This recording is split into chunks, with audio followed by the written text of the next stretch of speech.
Hi everyone, this is Rida, currently a trainee sports journalist at Pulse Social. For this podcast, I spoke to Sam Martindale, who is currently an enrichment officer at Leeds City College, having previously studied sports development and management. We spoke about his time interning at Pulse Social, his love for rugby, as well as his sports work with the youth, and his research into Islamophobia and racism in amateur football. So let's get into the podcast. Hi Sam, thank you for joining me, especially after a full day of work.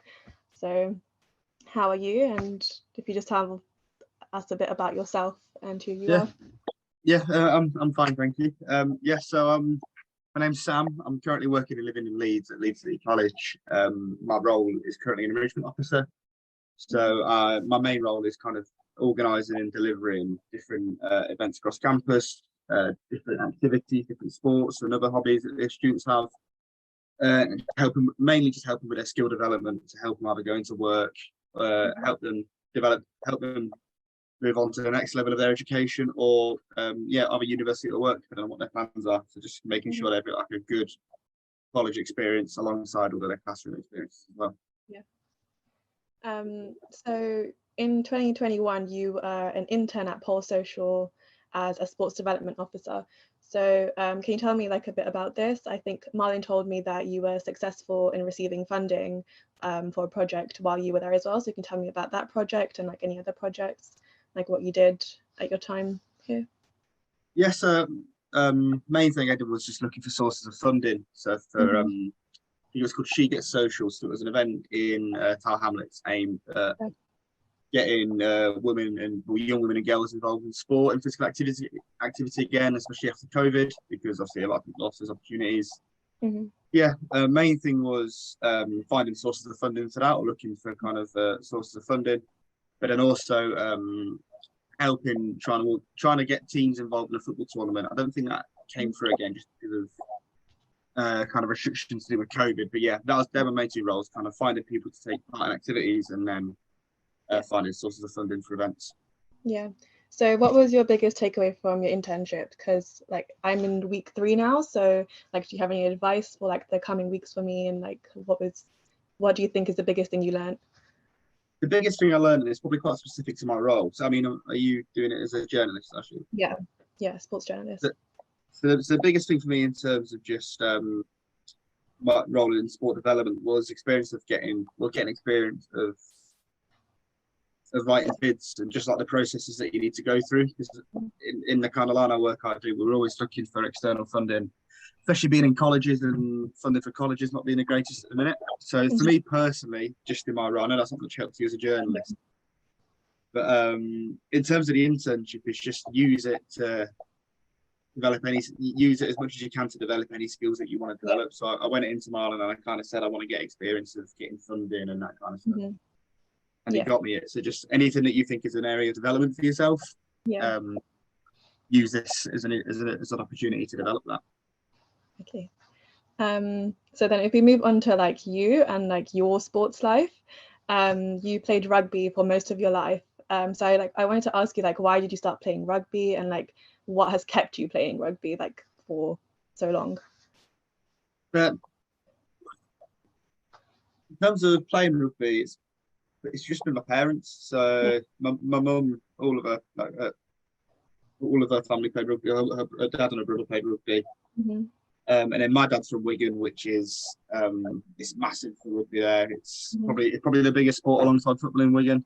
Okay. So like as soon as I could run, and as soon as I could do anything, my dad taking me down to local sessions and stuff like that. I've always been into my dad. My dad used to work for Gillette, who sponsored England Rugby League. So we were also Great Britain Rugby League. So we'd always get kind of free tickets and stuff like that. So just since a young age, I've been involved, mainly through parents and my older brother playing rugby as well.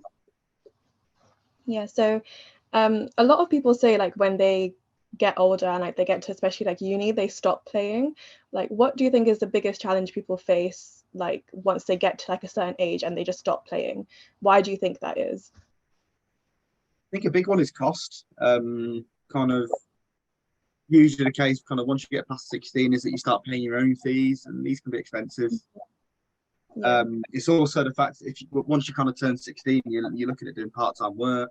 You don't have much time to attend training. And then the big one, especially when you kind of become an adult is the travel. So some people work weekends and they'll lose weekends playing rugby. So for me personally, when I played rugby league down south in Kettering, I was having to make journeys of like 2 hours, 3 hours just for matches. You kind of lose your weekend, and I'm currently in a bit of from playing at the minute just because I've been injured.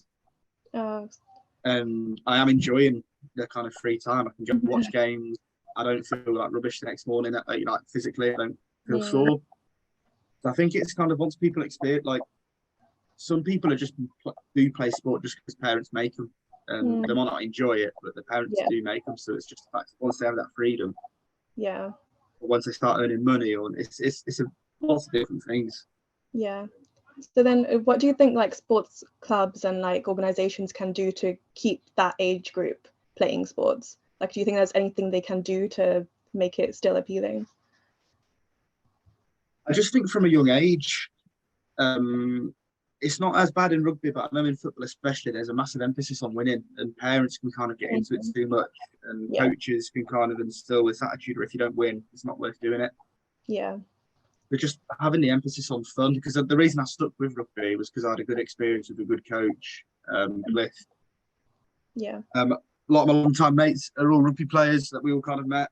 I think I think most of us stuck with it because once we were taken there by our parents, we enjoyed it. We were never made to feel like rubbish for losing. Obviously, we did want to win, but it wasn't like, so if you lost next training, you'd just be doing laps or you'd just be doing tackling practice. But just the emphasis on the enjoyment and the social side of it, because I think that's the biggest thing you get from sport alongside obviously the physical benefit. Yeah, I think that's what Pulse Social is about as well, just like trying to make it a fun environment, not just a competitive one. So yeah, I agree with that as well. I think that's like the big thing with universities as well, is that like so again the social side of it, obviously you have the kind of partying and drinking element, but again like my best friend Tom, we met at uni and we played rugby together. We're still mates now, so I think again it's just obviously you're there to win, but just not as much emphasis on winning, just developing and enjoying yourself. Yeah, definitely. So now I want to talk about like your time coaching with Atlanta with soccer, and then also as a basketball coach as well. So the first one was in the US, and the second one is in Northamptonshire. So like, what were these projects about, and why were they important to you to volunteer in them? So the Northamptonshire one, that Hot Shots, that was a paid role. So I did that during my time. I had a year after college where I worked as a coach there. One of the reasons I really wanted to do that was because I did the same when I was in primary school. I used to go to Hot Shots, so when they came into our school and did it, I enjoyed it. It got me into. I mean, I'm not any good at basketball. I know it's a bit funny being a coach, but it was just something that I kind of wanted to pass that on to kids at the same age, so kids at that age as well. So the biggest thing I learned from that was just, it was my first time really coaching, so just learning how to coach, learning how to kind of create session plans and learning how to feedback in a positive way. Yeah. And then in terms of Atlanta, so that was through university. It was just the university sent out loads of volunteering opportunities. That was one of them. It was paid for. The majority was paid for, but I can't remember how much of it was paid. We had to do some fundraising ourselves. But like the fundraising involved abseiling off a building in Leeds. We did the Yorkshire Three Peaks, which is walking up 3 mountains in Yorkshire, which takes about 11 hours. Oh wow. That not even the trip itself, but that was just really enjoyable, like good bonding for us before we would go out. And then the actual coaching itself was 2 weeks with a charity called Soccer in the Streets, who work closely with Atlanta United, kind of be a big MLS team.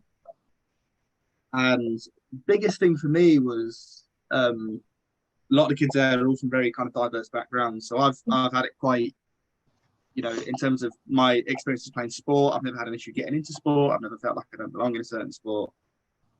And a big thing was seeing that in America. So football's not the same as it is here. It's quite a working class sport. Everybody plays it.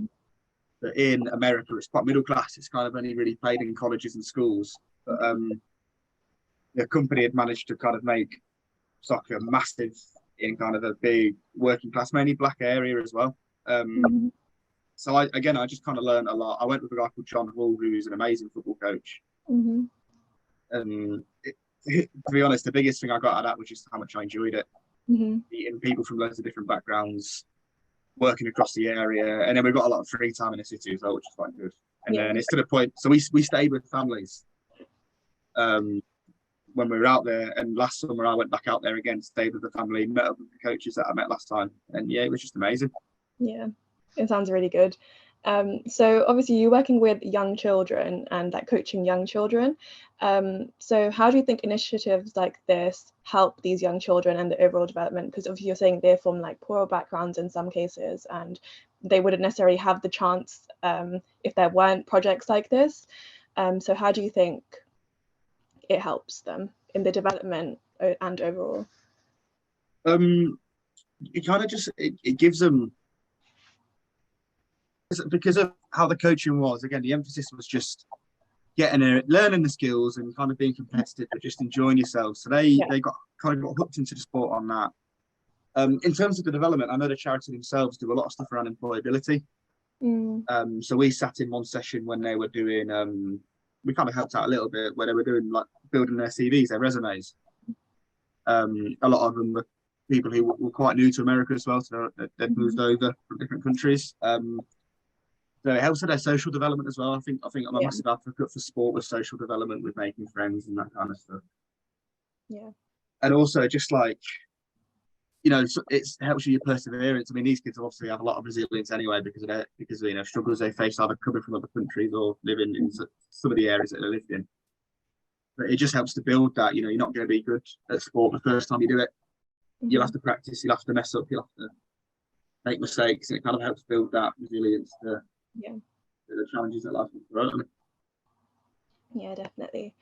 So then if we move on to your research project, your dissertation on Islamophobia and anti-racist work on amateur football. So I wanted to ask you, like, what exactly were you researching and what were your findings? Yeah, so my original plan was to interview a team of kind of mainly British Asian players. I think exclusively British Asian players, South Asian side. But that fell through, so I ended up just kind of interviewing individuals that I knew who had previously played football. All of them, yes, I interviewed 4 players, all Muslim, and then who had played and then dropped out of playing 11-a-side football. And then I interviewed one person from an anti-racist organisation, and it was just looking at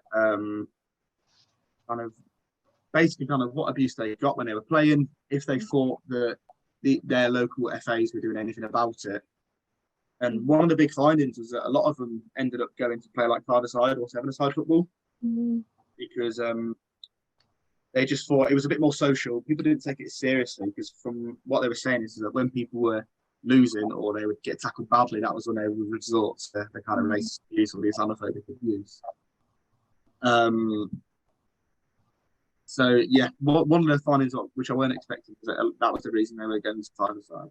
And then the other main finding really was just that because of a lack of diversity within the boards, they didn't really have experiences of Islamophobia, didn't know how it feels, they didn't know how to deal with it. So it wasn't a priority for them. One of the guys used he said it was a bit like an old boys club where and then in terms of the games, I mean, it's okay in Premier League football because when there's race use, it's caught on camera. Yeah. Maybe the punishments aren't enough, but there's evidence. But because these are amateur games there's usually nobody there apart from the referee to note these incidents. So essentially, it kind of turns into one person's word against another. That was one of the kind of big issues the lads had with it. That was the kind of they're the main findings of it. Yeah. So what do you think the community can do to stop this kind of treatment, not only in amateur football, but like in all the other sports clubs and groups? Like obviously you mentioned like the board isn't as diverse as it should be, but like what other steps can they take? I think just education, kind of early off, because a lot of the times they'll just have, especially just in kind of wider society as well, people have views of Islam that aren't accurate, and because they don't interact with people who are Muslim on a daily basis, they don't see that those ideas aren't true. If that makes sense. They don't see the idea they have are based on kind of negative perceptions in the media, papers like The Sun, papers like the Daily Mail, that only kind of highlight negative stories. So I think a big one is just like getting people to interact and meet each other. And like, I feel like the more time you spend with people, the more you see that you're not that different. Maybe just one or two things are different about you. Yeah. And then in terms of in sport, just kind of education. You see it now in professional sport, whenever players are accused of doing something, one of the things they have to do is like education. So there's I'm going off tangent a bit, but a rugby league player, Josh Griffin, he was found using defamatory language in terms of disability, and so he was made to go on an education course, mandatory education. And I feel like sometimes it's just what people need. Yeah. It's just like, not that I don't think it's that they're bad people. It's just that they're, they've not been brought up to expect to be different. Yeah. Any different. So I think the main one is education, especially at a young age. Yeah, definitely. So to end it, I just wanted to ask, why was this something you were interested in? Did you have like any like experiences? Did you see it when you were at rugby? Like, why was it something you were interested in researching? I didn't see much of it at rugby because mainly just because the area I'm from, Kettering, is quite mainly white area. Yeah. And especially rugby union especially is quite middle class, quite white. So I didn't really experience much of it, or I didn't see much of it. It probably did happen, obviously, not honestly. Yeah. It's just something that I sound a bit passionate about, but it's just like, you see stuff about kind of Mo Salah getting abused. You see, I don't want to go too much political, but people like Boris Johnson are quite openly Islamophobic, getting into power. Yeah, it was just something that I thought would be interesting to write on, and it's also personally, it just gives me that experience that I don't usually get. I wanted to do something outside of rugby. I ended up doing my master's dissertation on rugby anyway. But my undergraduate, I wanted to kind of branch out a bit and go into sports that I don't really play as much. Yeah, that makes sense. Yes, that's all the questions I have today. So thank you for joining me. It was really interesting to hear what you have to say. So thank you. Thank you. Yeah, thank you for that. I enjoyed it. Great questions.